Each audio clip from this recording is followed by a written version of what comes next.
All right, so today we're diving into the life of one of America's most iconic figures, Benjamin Franklin. Everyone knows him, right?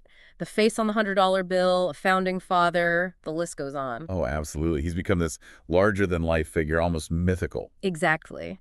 And that's what makes digging into his story so interesting. We tend to focus on the achievements, but what were those early years like? You've brought some great sources on his early life, particularly his Wikipedia page. What can those tell us about the man he would become?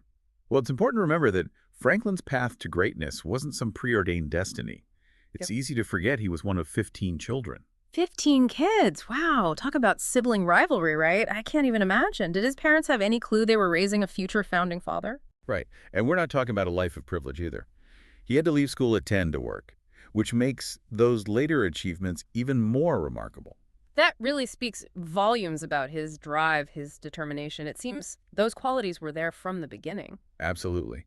This is a young man who, even after leaving formal education, never stopped seeking knowledge.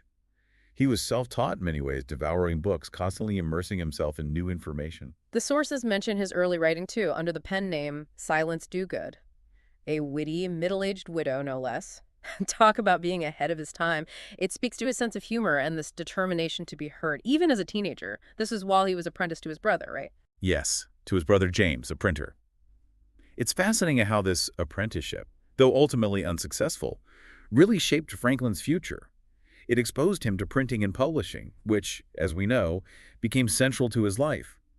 But you see, Benjamin, he had bigger ideas, a grander vision for himself, for the impact he could have.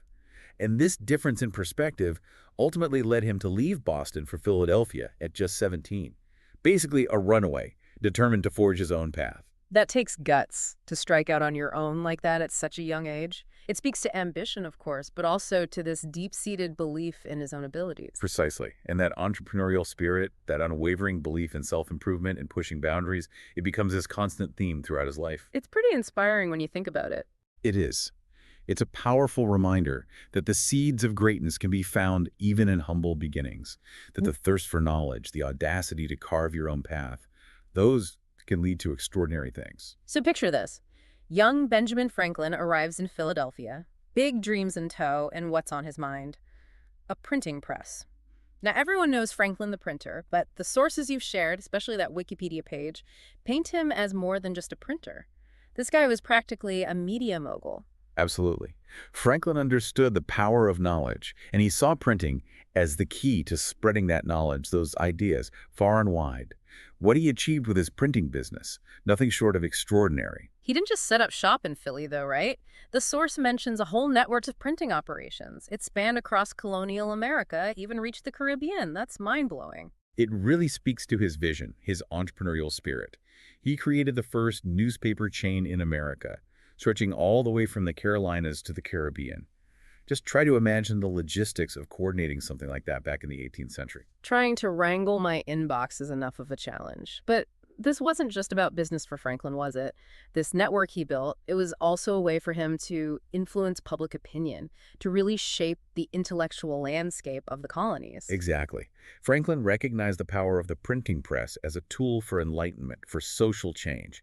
He knew that to shape a nation, you have to shape its conversations, its ideas. This network, it allowed him to amplify his voice and the voices of others who were pushing for knowledge and progress. It's funny, in a way, how this network built on paper and ink kind of mirrors our interconnected world today. The parallels are pretty striking. They are. It really highlights how important communication is, sharing ideas, connecting with others. Whether it's the printed word or the internet, that ability to share information, to start a conversation, it remains absolutely crucial for progress. And it's important to remember that Franklin wasn't just replicating existing content, he was creating, innovating. Look at Poor Richard's Almanac, wildly popular, filled with practical advice, witty sayings, even weather forecasts. This wasn't just news, it was a form of public education, entertainment even. And we can't forget about his wife, Deborah Reed. The sources mention her managing the Charleston branch of the business. It speaks to their partnership, but also to the role of women in early American businesses, something we often overlook in those traditional history books. That's a great point. It's so easy to get stuck seeing history through a narrow lens. But Deborah Reed's involvement reminds us that behind every great man, there's often a great woman playing a vital role, even if it's not always acknowledged. Absolutely. It's a good reminder to look beyond the surface, to search for those untold stories, those contributions that shaped our past. So we see this entrepreneurial spirit driving Franklin's success in printing, but as we'll learn, this was only the beginning of his journey of discovery. This time, the frontiers he was set to explore, well, they were scientific. It's kind of mind-blowing when you think about it. Benjamin Franklin, printer, entrepreneur, and a scientific trailblazer all in one. It really shows the scope of his curiosity, right? He wasn't satisfied with just mastering one field. Electricity, oceanography, meteorology, even what we might call early refrigeration. He dove into it all. I know. It's hard to keep track of all his achievements.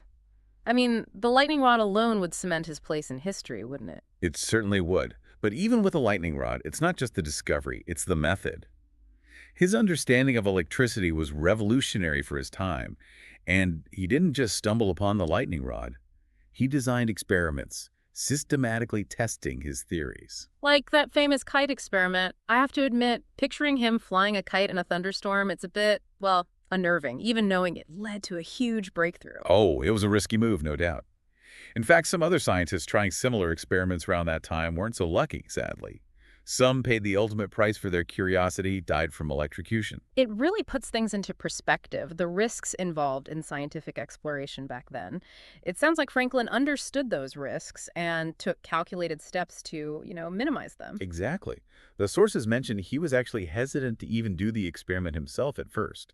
Because of the danger, that's not being afraid, that's being smart. His genius was in understanding how electricity worked and designing the experiment to reduce the risk to himself while still testing his hypothesis. Speaking of experiments, that Wikipedia page you shared, it mentions some rather interesting ones. Freezing a chicken with electricity, that's wild. It seems so different from his other work. It shows how broad his interests were. He was fascinated by electricity, not just for harnessing lightning, but its potential in other areas, even refrigeration. And he didn't just think about it, he experimented. He wrote about cooking a turkey with electricity, saying the meat was uncommonly tender.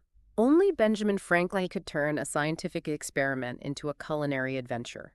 But seriously, it highlights something important about his approach to knowledge. It had to have practical applications. He wasn't content with just knowing how things worked.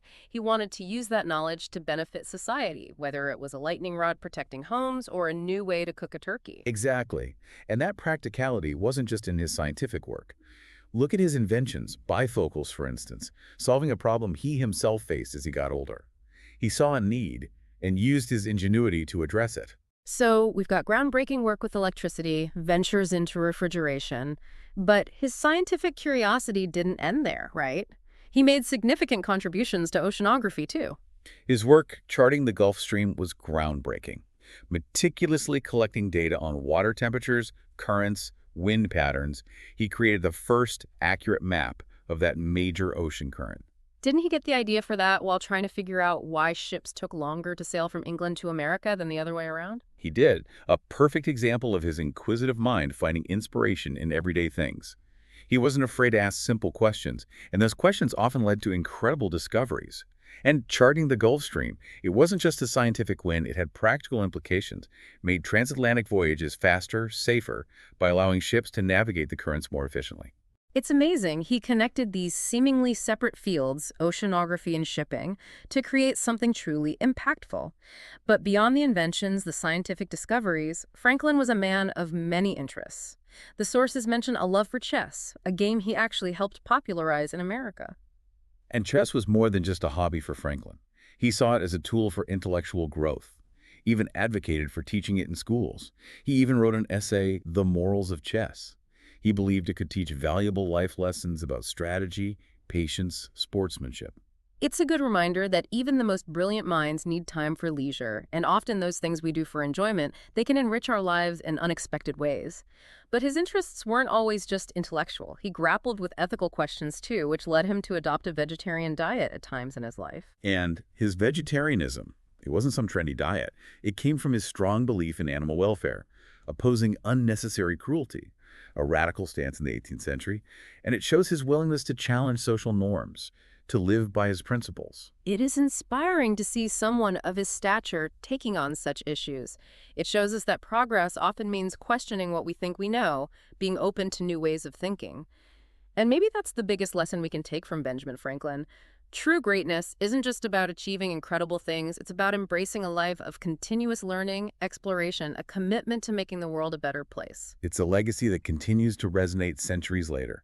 Franklin's life is a testament to the power of human curiosity and the lasting impact one person's passion for knowledge can have on the world. Well said. This has been a fascinating deep dive. We've explored the life and legacy of a true American original, a man who defied easy categorization, constantly pushing the boundaries of knowledge, innovation, and social progress. For anyone who wants to learn even more about this incredible individual, I highly recommend checking out his autobiography, Letters and Essays. They offer a unique window into the mind of Benjamin Franklin. I agree. His own words paint the most compelling picture of the man who continues to fascinate and inspire us centuries later. Thank you for joining us on this incredible journey of discovery. Until next time, keep exploring, keep questioning, and keep the spirit of Benjamin Franklin alive in your own pursuit of knowledge and a better tomorrow.